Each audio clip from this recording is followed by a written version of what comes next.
Hi, I'm Barb. Hi, I'm Pat. Pat and I have a lot of interesting conversations. Yes, and we thought you might like to listen in to our podcast that we've called Coffee House Inspirations. We hope you will enjoy our topics. Good morning, Barb. Good morning, Pat. How are you? How are you? I'm good. I'm staring out my window, to see what's happening out there today. And we've got a little bit of snow today, and compared to yesterday, which was like a beautiful spring day. That was wild, wasn't it? It's like a roller coaster in a way. Yesterday was about almost 18 in the afternoon, and the sun was shining, and it was beautiful outside. No jacket, no that. And woke up this morning, and you go, "What is this?" I know. And that really fits in nicely with our topic today, which is change.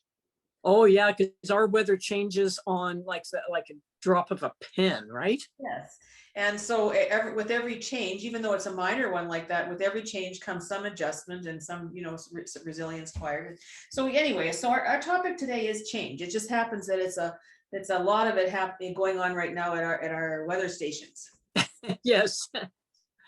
So we had kind of identified two types of changes that we would talk about today. And the first one is change that's kind of imposed on us, where the pandemic is a perfect example, right? Where we've had to adjust to so many things, kind of, turned our world upside down in a way, and literally our world upside down. And so that's one of the bigger ones that we've encountered, recently as a collective.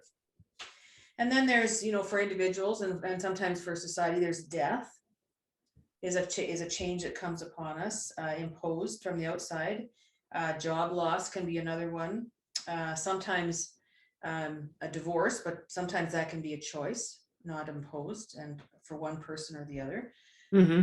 Accidents are often, they're imposed changes or create, issues in our lives that are not choice. And then there's the change that we choose, the ones that we, decide we're going to move.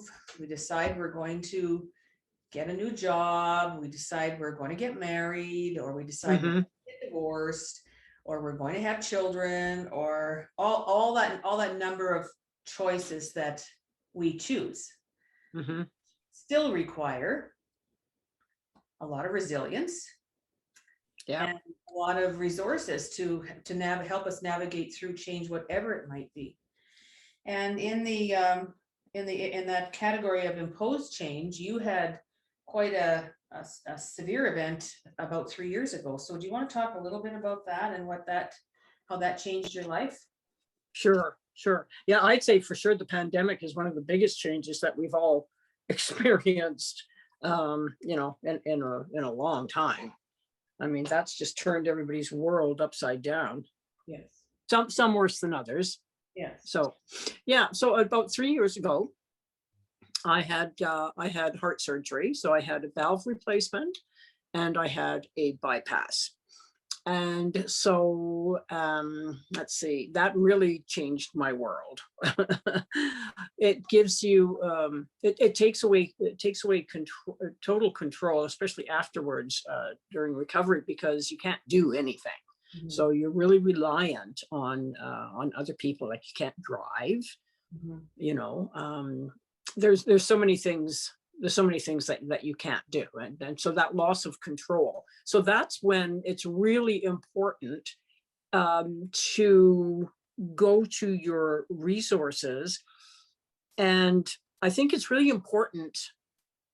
I was thinking about it this morning to have those in place before a big change happens, because if they're not already in place and you're not already practicing some of these things, it's really hard to start up right in the middle of a huge change.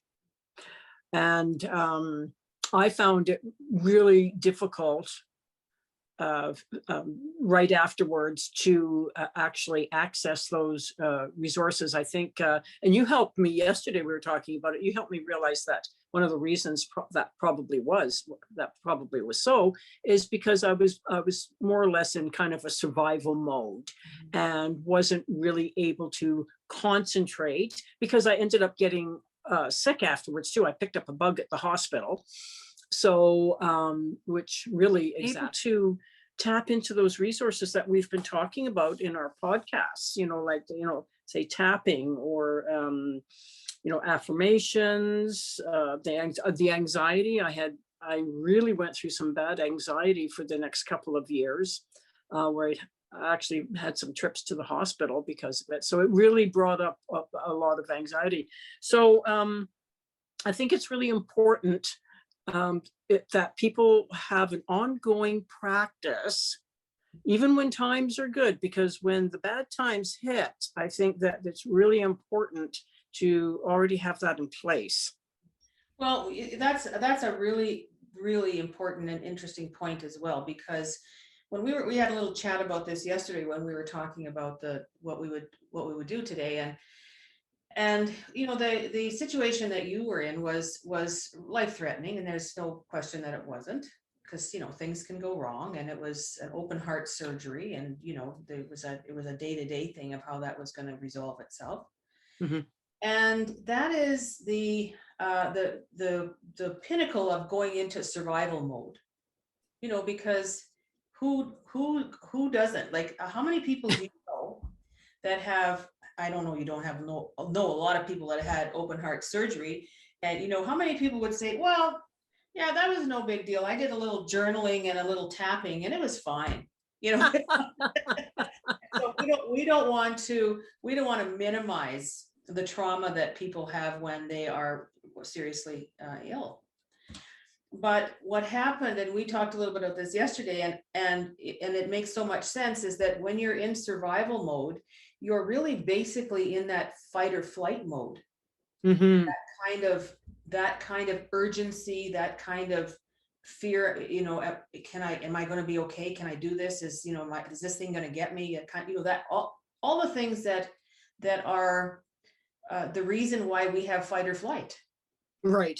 It's a survival thing. And so we also know about that fight or flight mode, that survival mode, is that our thinking mind really kind of shuts down, because all of our inner resources are going towards trying to resolve what this trauma is that's going on. So I think for a period of time, and I would dare say almost a year, you were in a kind of survival mode.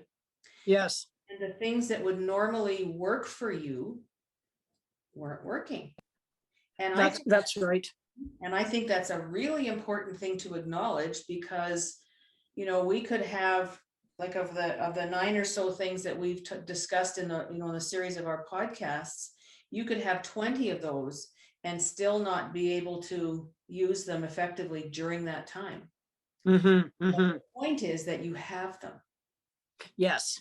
Because as time went on, and I remember some of those times when you had such severe anxiety, when you have those things, you can kind of get the kind of worst part of it a little bit mobilized when you have some resources, and use them as sort of stepping stones to use others. Because yes, well, my resources that I had to carry me through until I could get to those other ones were family and friends. So you were very, very, very supportive and very, very helpful. You were, like a constant visitor for me in the hospital, and you brought me a lot of joy and optimism and laughter, and also my sister. So between you and my sister, you guys kind of were a bridge, a stepping stone, like you said, until I was able to access, those tools a little bit more myself. So that was really important. That really helped me a lot. Yeah, well, yeah, and I appreciate you saying that, and I think that because we did not want to trivialize this, that change has a huge impact for various reasons on various situations. So, you don't want to kind of say, oh, just do some affirmations. Yeah.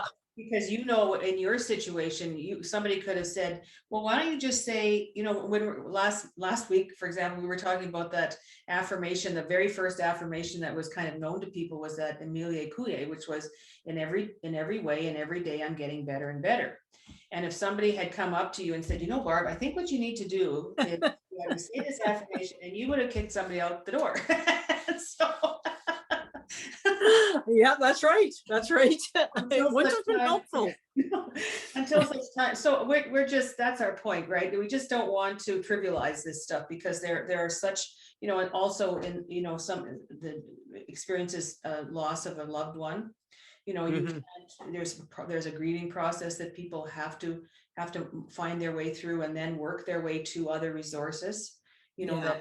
That's not at all what you would say is a normal reaction, is to lose a loved one, and immediately start doing affirmations and journaling and all sorts of, which could be part of it, but there are certain things like you had to do in your recovery.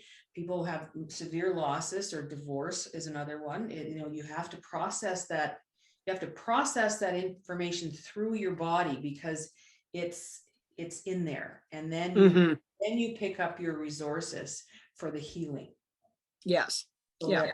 that was our big point. So and there were all sorts of things that I can think of that were not, I mean, I've had some health challenges, but mostly big things for me have been, your kids are moving out, or you're trying to reestablish yourself in the workplace after you've been out for quite a long time, and moving into changes like that Mhm. are sort of life changes, that if this is the way the world moves, and that we move in it, and that the way in which we make those changes depends on how resourceful we are, That's and right. Yeah. and also And so how. how did you manage through those changes, like when you had to go back to work, and when the empty nest?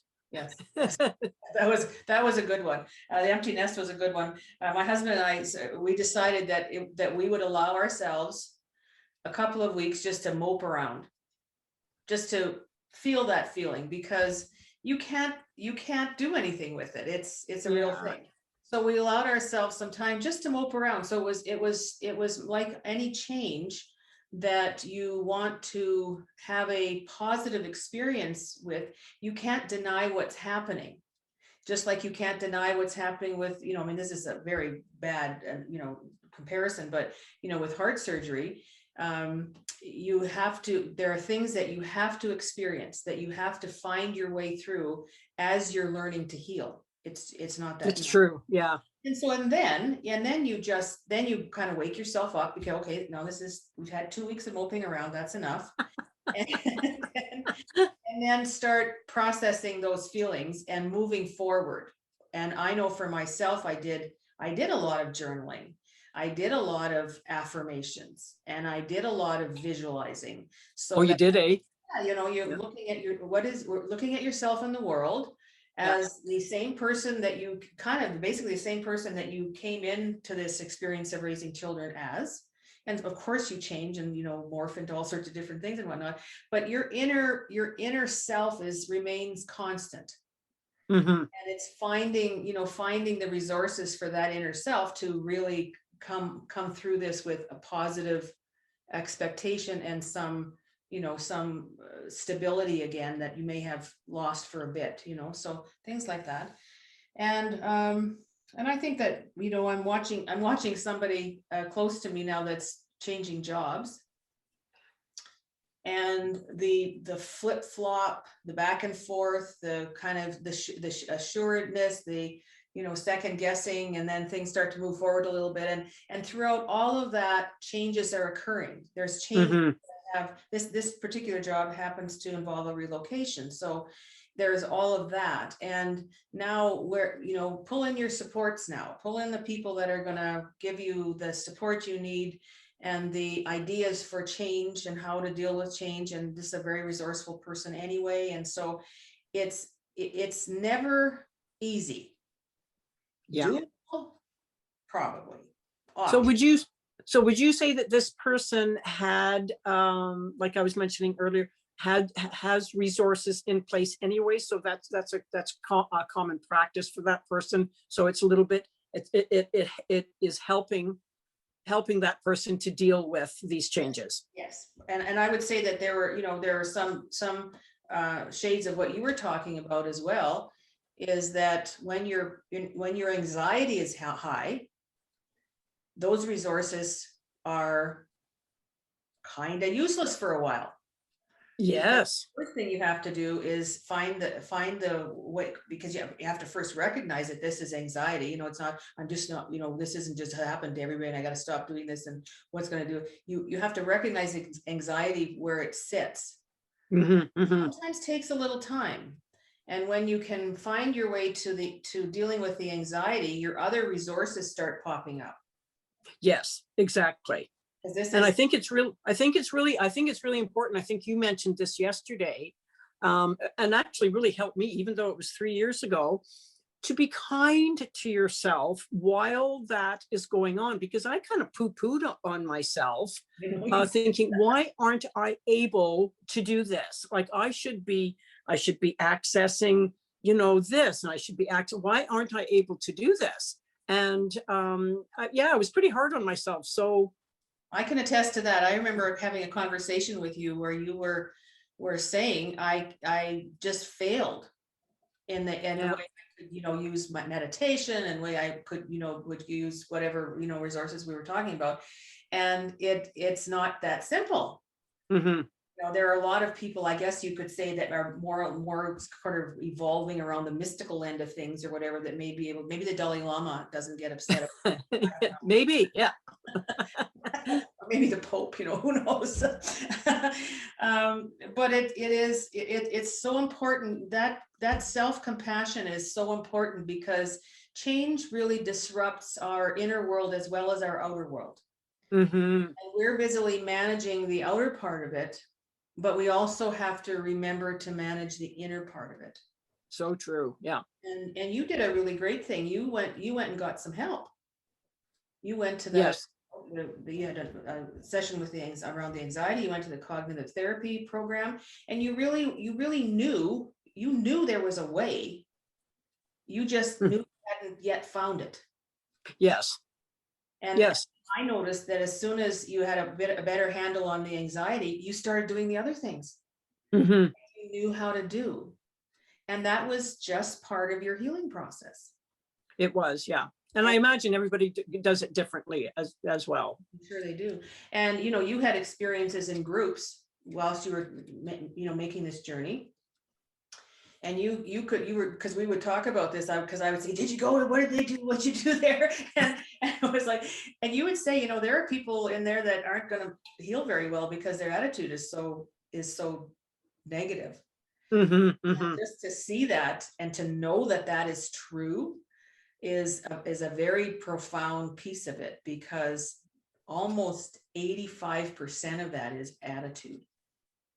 Yes, I would agree with that. Yeah, for sure. The rest of it is finding your way to it. Yeah. Yeah. So the other thing that we were talking a little bit about yesterday was in change is the idea of attachment. Right. Yes. And my experience has been, myself included, that if you are a little unaware or a lot unaware of the things that you're attached to, and that can be belief systems. One of the things that I had a friend a number of years ago that went through a divorce, and her biggest challenge was her belief that it was a failure. Okay. Yeah. And so she could not find a way past this idea that she had somehow failed. And the way that resolved for her was to dig into that belief system and where did it come from. And she was living in a family that was quite dysfunctional, but their belief was that no matter what happened, you stuck it out. Oh dear. And if you didn't, it made you weak. And also a failure. So, so those kind of things, you have to dig out those sort of things, because that change that you're looking for and that you're entitled to and that you're going to be fine with is going to be so much more difficult if you don't take the time to examine why the change is difficult. So once she got her head around the idea that was just a belief system that really had nothing to do with her, Yeah. she could kind of begin to look at things in a different way. And I think that we're attached to all sorts of things, like, people that are very attached to the idea of they're always going to be healthy. Pointing at myself here, and something comes along and bites you in the bum. That's an attachment that is a little bit hidden under the surface there, with this idea that, well, I'll always be healthy and from a healthy family, and blah blah blah blah, and take good care of myself, and exactly, get lots of exercise and have decent care, blah, blah. And this comes along and it knocks you off your spot, your safe spot. So that attachment, once I let that go, life was just so much easier. And I'm like you, then you stop poo-pooing on yourself. Yeah. Because it just came, I knew exactly where it came from. It was a family shield, big trophy you could hold up in the air. We're all healthy, and it's not true. But those kind of attachments are important to look at, don't you think? Because they hold you back. Oh yeah, like your family belief system and where that comes from, it makes a huge difference. And sometimes you don't even know. Like I have an attachment to the neighborhood staying the same. Like I'm having a hard time dealing with all of the houses being torn down and new houses going up, and it really bothers me. And I somehow have this real attachment to things staying the same in that way. And I don't know what it is. I don't know if it's because I like the looks of the older houses, or I'm not quite sure. I still haven't figured it out yet. But that is definitely an attachment. Well, and if you look at that, just in the context of what we're talking about, that's change. Yes. And that's imposed change. It is. And so then you're kind of fighting against the change and being attached to things remaining the same, you're still holding yourself away from your resources. Right. That's right. Because that's a beautiful example, because we all do that. I mean, we had a drive yesterday into a new area of town that is doing some massive building, and there's this is really funny, because I kind of reminded myself a little bit about our podcast on grumpy old people, because I fit that category. And there's condos going up everywhere, and they're squishing them in like I don't know, sardines, I guess. And the laneways are small, and the retail is going all over the place. And and I found myself grumpy. And why? Because I have a resistance to this kind of change, and I like space. And I think that things should, this is my belief, things should be spacious, which is fine. Like for me, if you come from a rural area, that's a fine thing to expect, because you can have lots of space. And move into a city, an urban area, and our sort of urban sort of plan now is to not move out, to not spread out. That you start building within the city with lots of condos and apartments and small communities like that. And so, but from that perspective of change, that I thought about that when I got home. I thought, oh my goodness, I just did that grumpy old person because I'm resisting that change. and that there are people moving into those apartments and condos that are just thrilled to be there. You know, I it's in an know. area that they have access to schools. There's a great big new farmers market just right across the highway from this place. There you can see the mountains, you can see Canada Olympic Park, you can, and there are people that are just thrilled to be living there, but not me. I'm sure there is. Yeah. And so, you know, with just shifting things like that, you kind of begin to let go of that, because it has nothing to do with you. And this high density is a factor in cities like Calgary that are growing so quickly. And Hmm. that's part of the evolution of the city. And to get out of this grumpy old person sort of syndrome, you have to move around in the idea a little bit to look at both sides of something. So what if you think, so I have an example here of uh, so for instance, there was this cute little house next to us, and then all along the dividing line was all of these beautiful, great big, huge lilac bushes, and it was almost like a little cabin next to us. So that is now gone, and there's this huge house. And I mean huge. It's really high, and all of the bushes were torn out. All of that stuff was torn down. So now, when you go out there, there's just this big white wall, as opposed to all of these beautiful lilac bushes. So I know that's an attachment, but what if you really preferred it the other way? How do you get past Well, first that? of all, yeah, that's a really good question. Yeah, I like that, because that's part of what I was thinking about going through this new community. Is that you know, whenever you read Eckhart Tolle, it always kind of straightens your brain out a little bit, doesn't it? Mm-hmm. Because his sort of entire kind of body of work is that when we are able to live in the present moment, and that we're able to see that as what exists, even though we Mm-hmm. don't like it, it does exist. And when we argue with it, and this is a thing that I learned from a teacher named Byron Katie, when we argue with reality and what's going on, we lose, but only 100% of the time. So I would say that that's a practice for you, because it certainly will be for me as I go, because I know I'm interested in this community and how to see how it develops, and it's a new sort of idea for me. Is Oh, is that you start to use the things that we talk about.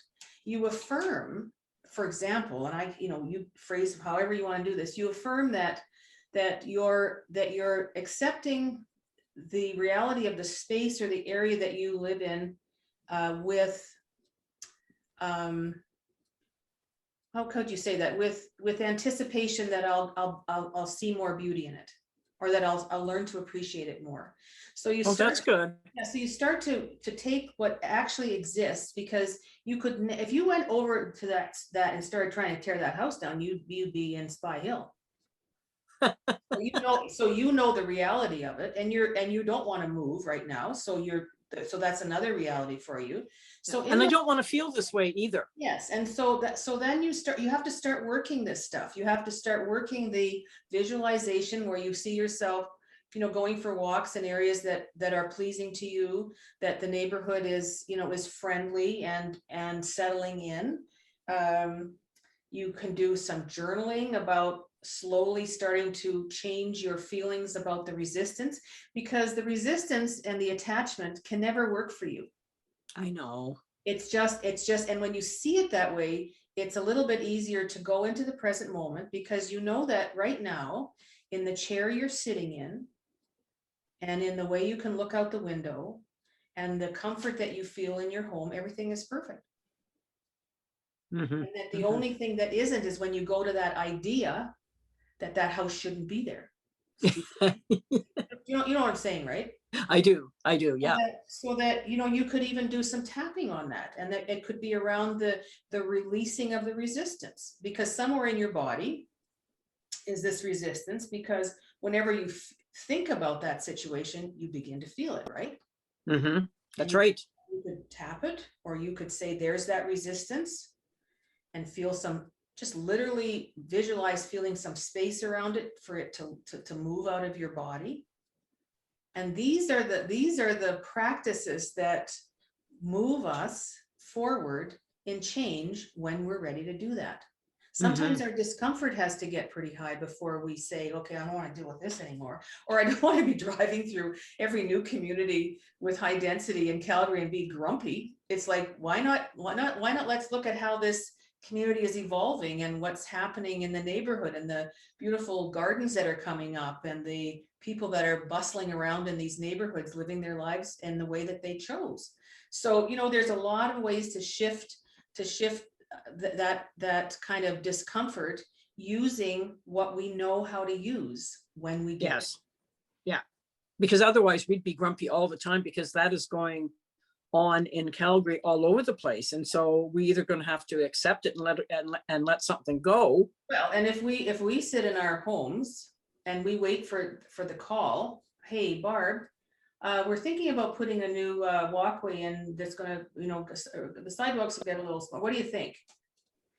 That call's never going to come, right? It's not going to happen, no.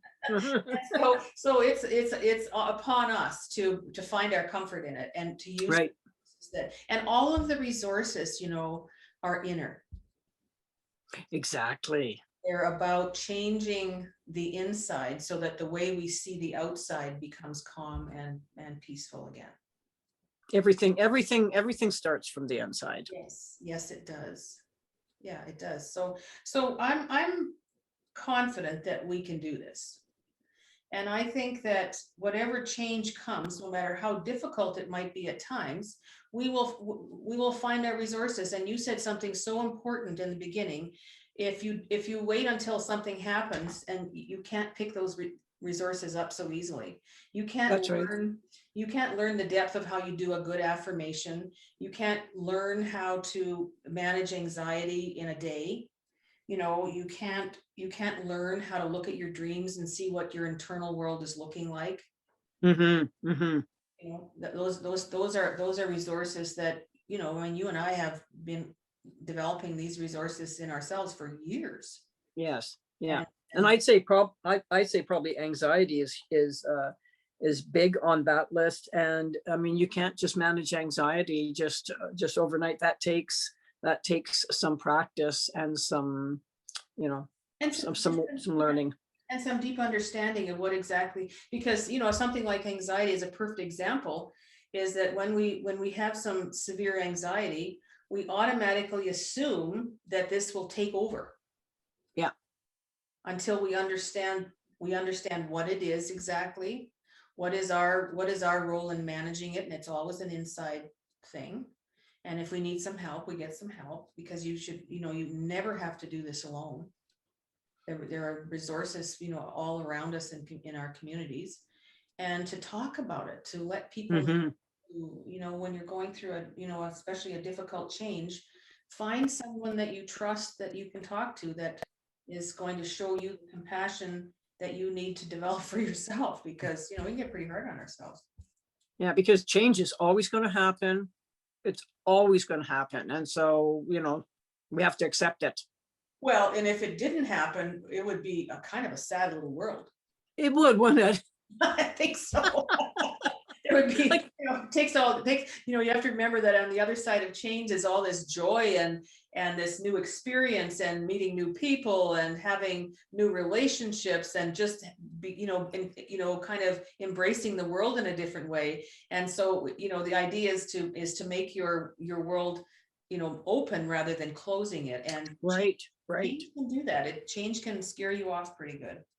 Yeah, like this, for instance, the pandemic has brought so much change, good and bad.